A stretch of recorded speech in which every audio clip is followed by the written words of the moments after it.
University of Texas Health Professions Office proudly presents How to Find Shadowing Opportunities.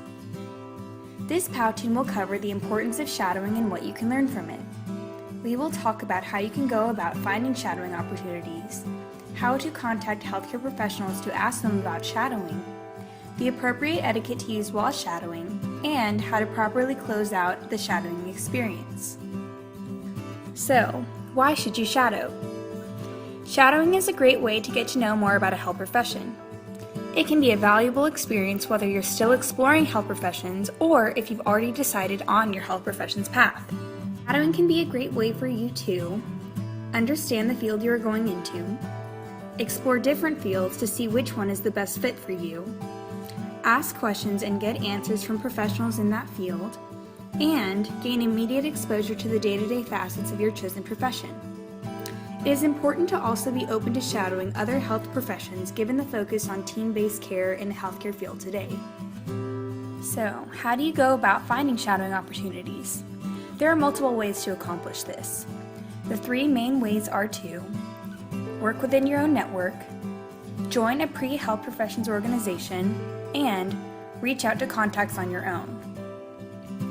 The easiest way to find shadowing opportunities is to work within your own network by contacting people you already have a connection with.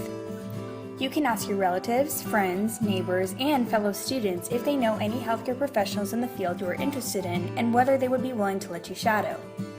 Next, ask healthcare professionals you have encountered while volunteering, which is often very effective because you already have an established connection with them. Finally, try asking your family doctor, your pediatrician, your dentist, or any other medical professional who has worked with you if they would be willing to let you shadow. The second way to find shadowing is to join a pre-health organization. This is another great way to find shadowing because many organizations on campus will have shadowing opportunities already set up for their members, or they have health professions contacts for their members to reach out to. A list of pre-health professions organizations can be found on the Health Professions Office website under the Getting Involved tab. You can also check out Horn's link for other organizations.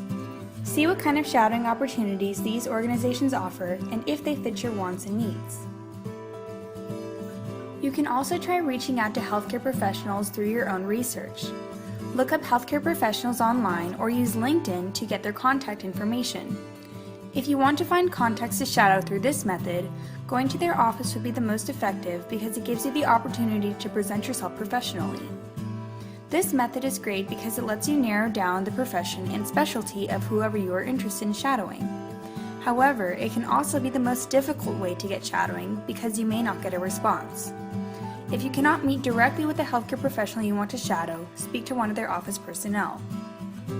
So, how exactly should you formulate a shadowing request? Make sure to have an introduction and a resume ready. Practice what you will say or proofread what you will send. Clearly tell whoever you are in contact with that you are seeking shadowing and know about HIPAA regulations. When setting up a schedule for shadowing, know that they are very likely busy and be flexible in your own schedule. Before you shadow them, make sure you have a date, time, and location. If you are calling to make the shadowing request, you want to first introduce yourself. Then, state who referred you and the purpose of your call, which is shadowing. If you are cold calling, then ask if the medical professional has had students shadow before. If you are going in person to ask for shadowing, have an introduction ready and practice it. Dress professionally and have copies of your resume and make a good first impression. If the professional declines your shadowing request, another good way to connect with them is to ask for an informational interview. Describe exactly what that is to the healthcare professional and the topics you might want to touch upon as an alternative way to learn about them and their field. Informational interviews last about 30 minutes. When you've found a shadowing opportunity, make sure to make the most of it. After all, you get out of the experience what you put into it.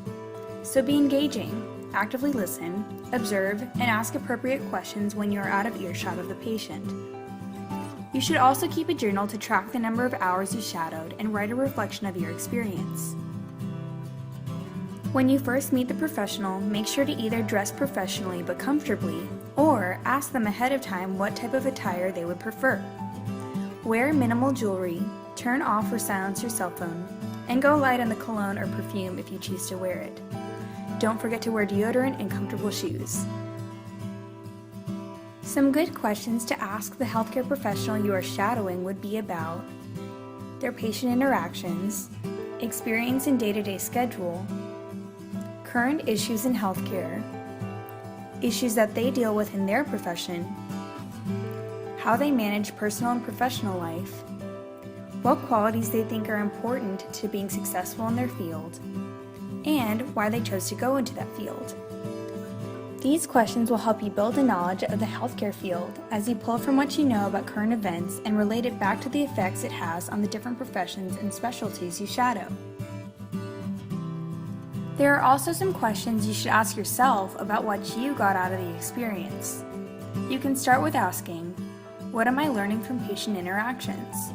What are the patients teaching me? What am I learning about myself? What am I learning about what it's really like to be a healthcare professional? How are these experiences impacting my decision to pursue this career? Now that you have finished your shadowing experience, you want to make sure that you close it out thoughtfully. Review what you have learned and write it down in your journal. If you are insightful and thorough in your reflections, it will be a huge help by the time you begin writing application essays and speaking in interviews. If possible, request a final meeting with a healthcare professional and thank them for letting you shadow. If you want to shadow more healthcare professionals, ask for referrals and ask if you can use their name when contacting them. Make sure to send a thank you note and keep in touch. Feel free to stop by